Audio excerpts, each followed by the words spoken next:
पाठ 4 वायुदाब। 7वीं कक्षा के सामान्य विज्ञान की पाठ्यपुस्तक में पाठ क्रमांक 3 प्राकृतिक संसाधन के गुणधर्म में पृष्ठ क्रमांक 16 पर वायु का भार होता है, ये प्रयोग तुमने किया है। ये इस कृति द्वारा तुम्हारी समझ में ये आया होगा कि गुब्बारे में भरी गई हवा के कारण फूले हुए गुब्बारे का हिस्सा नीचे गया। इसका अर्थ ये होता है कि हवा अर्थात वायु का भार होता है। जिस वस्तु के भार होता है उसका निचली वस्तुओं का दबाव बढ़ता है।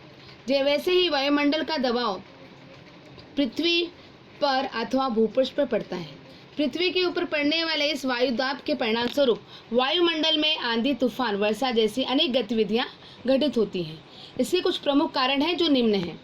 पृथ्वी पर वायुदाब सर्वत्र समान नहीं होता। वायुदाब समय समय पर बदलता रहता है। प्रदेश की ऊंचाई, हवा का तापमान और वाष्प की मात्रा जैसे प्रमुख घटक भी वायुदाब पर प्रभाव डालते हैं। प्रदेश की ऊंचाई और वायुदाब। हवा में मिश्रित धूलिकण, वाष्प, भारी वायु आदि घटक भूपृष्ठ के निकट अधिक मात्रा में होते हैं। ऊंचाई बढ़ते जाने पर यह मात्रा कम होती जाती है।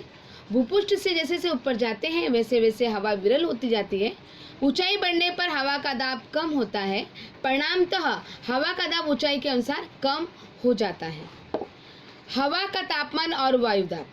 हवा में ऊपर जाने वाले एक आकाश कंदील लो। आकाश कंदील में लगभग 5 मीटर लंबा सादा धागा बांधो, इससे उसे पुनः अपने पास लाया जा सकेगा।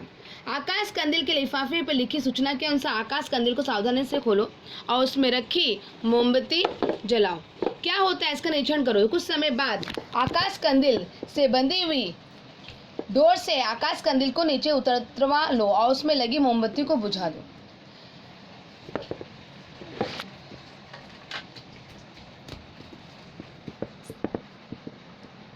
मोमबत्ती जलाने के बाद क्या आकाश कंदील तुरंत आकाश में गया? आकाश कंदील ऊपर जाने के बाद यदि मोमबत्ती बुझ जाती तो आकाश कंदील का क्या होता? मोमबत्ती जलाने पर आकाश कंदील में स्थित हवा मोमबत्ती की वाष्प ऊष्मा के कारण गर्म होने लगती है। गर्म हवा प्रसरित होती है, हल्की बनती है और ऊपर की दिशा में जाने लगती है। फलस्वरूप आकाश कंदील आकाश की दिशा में ऊपर उठने लगता है। प्रकृति में भी ऐसा ही होता है। तापमान और वायुदाब का निकट का संबंध है। जहाँ तापमान अधिक होता है वहाँ वायुदाब कम रहता है। अधिक तापमान के कारण हवा गर्म होती है और प्रसरित होती है। हवा हल्की बनती है। भूपृष्ठ के समीप की ऐसी गर्म हवा आकाश की दिशा में ऊपर जाती है। परिणामतः उस प्रदेश का वायुदाब कम हो जाता है। तापमान पेटियाँ और वायुदाब पेटियों में पारस्परिक संबंध होता है, परंतु तापमान पेटियों का अंशांशीय विस्तार अधिक होता है। तो वायुदाब की पेटियां कम चौड़ी होती हैं। देखो आकृति 4.2 अ और ब। जैसे समशीतोष्ण कटिबंध 23 डिग्री से 30 अंश 30 से 66 डिग्री सेल्सियस 30 अक्षांशों के बीच में होते हैं। इस तुलना में वायुदाब की पेटियों का अंशांशी विस्तार सीमित होता है। यह विस्तार सामान्यतः 10 अंश अक्षांश तक होता है। तापमान के असमान वितरण का प्रभाव वायुदाब पर भी पड़ता है। पृथ्वी के ऊपर विस्तृत रेखा में लेकर दोनों ध्रुवों के बीच क्षैतिज समांतर दिशा में वायु की कम और अधिक दाब की पेटियों का निर्माण होता है। देखो आकृति 4.2 ब।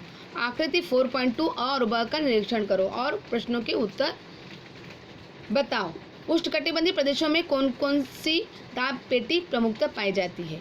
ध्रुवीय हवाओं की निर्मित का संबंध किन दाब पेटियों से तथा वे किस कटिबंध में आती हैं?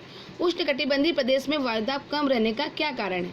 समशीतोष्ण कटिबंध में बहने वाली हवाएं किस दाब पेटी में से संबंधित हैं? कम दाब की पेटियां किन किन अक्षांशों के बीच हैं?